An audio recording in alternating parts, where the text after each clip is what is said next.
నమస్తే కిరణ్ టీవీ భక్తి ప్రేక్షకులకి స్వాగతం. ప్రస్తుతం మనతో పాటు ఉన్నారు బ్రహ్మశ్రీ ఇటికిరాల సుబ్రహ్మణ్య శర్మ గారు. నమస్కారం గురుగారు. నమస్కారం అమ్మా.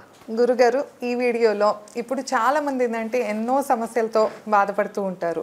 సో అలాంటి వారి కోసం అని చెప్పి ఈ సమస్యలు తీరటానికి అలానే కోరిన కోరికలు నెరవేరటానికి ఏవైనా ఈజీగా అంటే కొంచెం ఇంట్లో చేసుకునేలా కానీ ఏమైనా పూజలు వ్రతాలు ఉంటాయా గురుగారు? ఉంటాయమ్మా, ఖచ్చితంగా ఉంటాయి. ప్రస్తుత కాలంలో సమస్య లేని మానవుడు లేడు. అవును.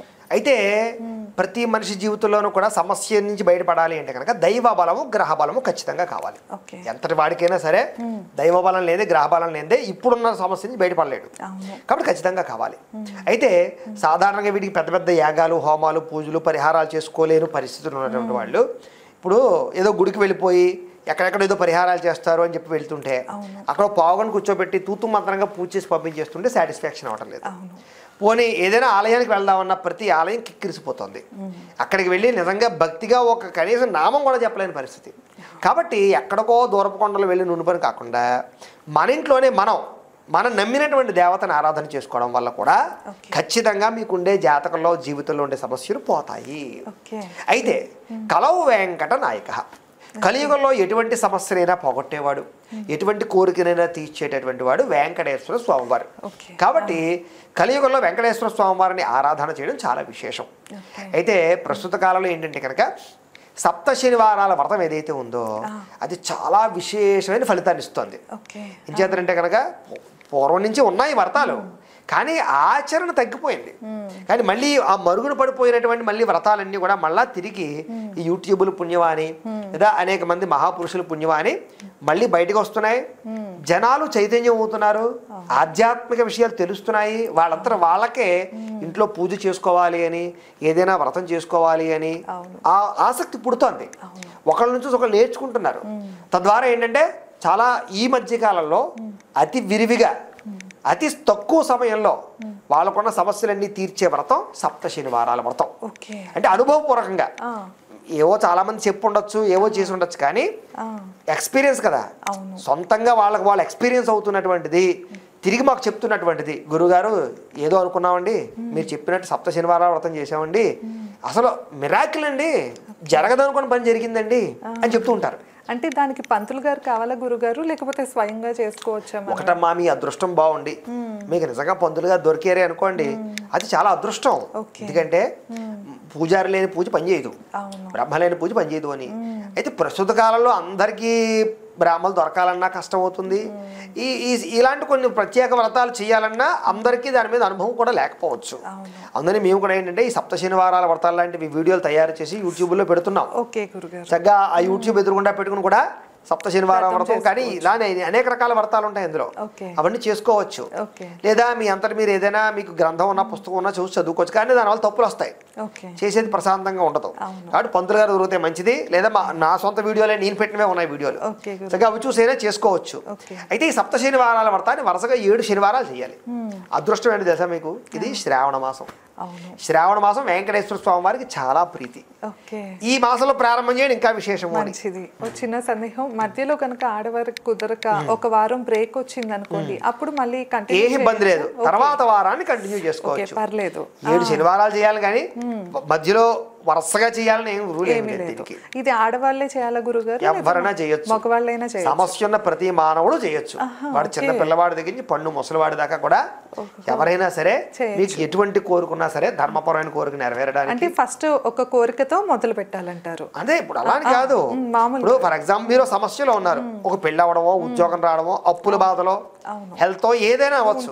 భగవంతుడా నేను ఈ కోరికతోటి ఈ వ్రతం ప్రారంభం చేస్తున్నాను అన్నప్పుడు ఆ సప్త శనివారాలు ఆ కోరికే ఆ సంకల్పంతో మొదలు పెట్టాలి. అప్పుడు ఏమవుతుంది, మీకు ఆ కోరిక తీరుతుంది.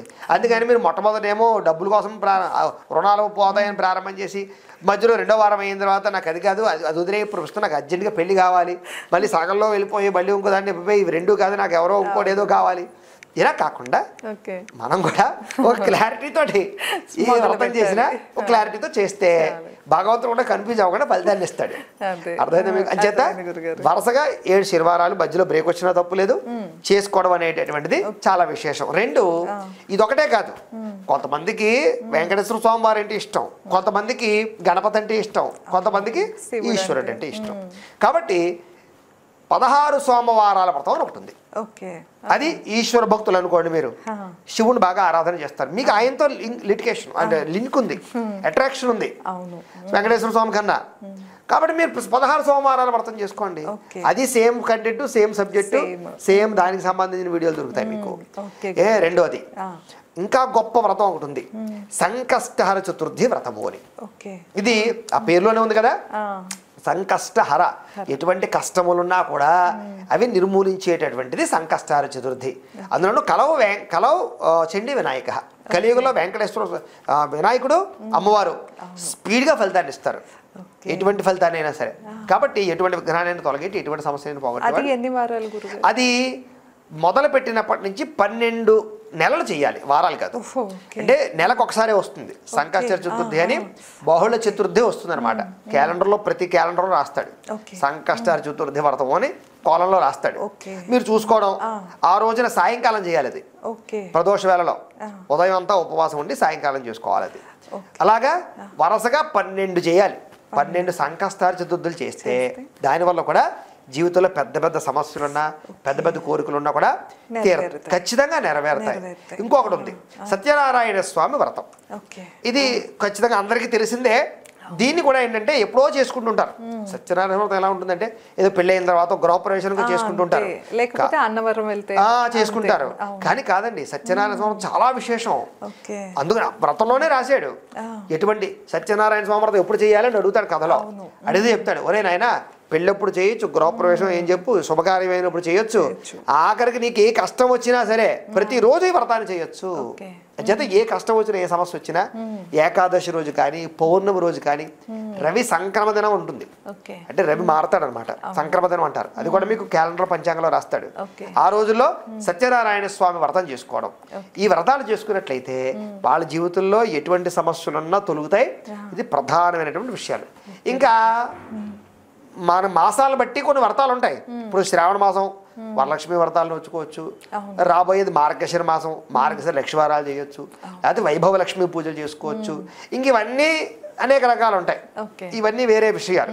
కానీ మీరు ఇందాక అడిగినట్టుగా జాతక దోషాలు పోయి, గ్రహ దోషాలు పోయి, ఎటువంటి కోరికలైనా సిద్ధించేటటువంటి, శీఘ్రంగా ఇన్స్టెంట్గా పనిచేసేటటువంటి వ్రతాలు ప్రస్తుత కాలంలో. అంటే అనుభవపూర్వకంగా కూడా చాలా మంది చేసి, గురువు గారు మేము చూసాం ప్రత్యక్షంగా, మాకు పని అయ్యింది అనేటటువంటి మాటలు వింటున్నటువంటి వ్రతాలన్నీ ఇవి. కాబట్టి చాలా అద్భుతమైన వ్రతాలమే ఇవి, హ్యాపీగా ఇంట్లో చేసుకోవచ్చు. ఓకే గురుగారు, చాలా చక్కగా చెప్పారు. విన్నారు కదండి, గురుగారు చెప్పినట్టు ఈ వ్రతాల్లో ఏదో ఒకటి ఆచరించి మీ లైఫ్ కూడా బాగుండాలని మేము కోరుకుంటున్నాము. ధన్యవాదాలు. నమస్కారం గురుగారు. నమస్కారం అమ్మా.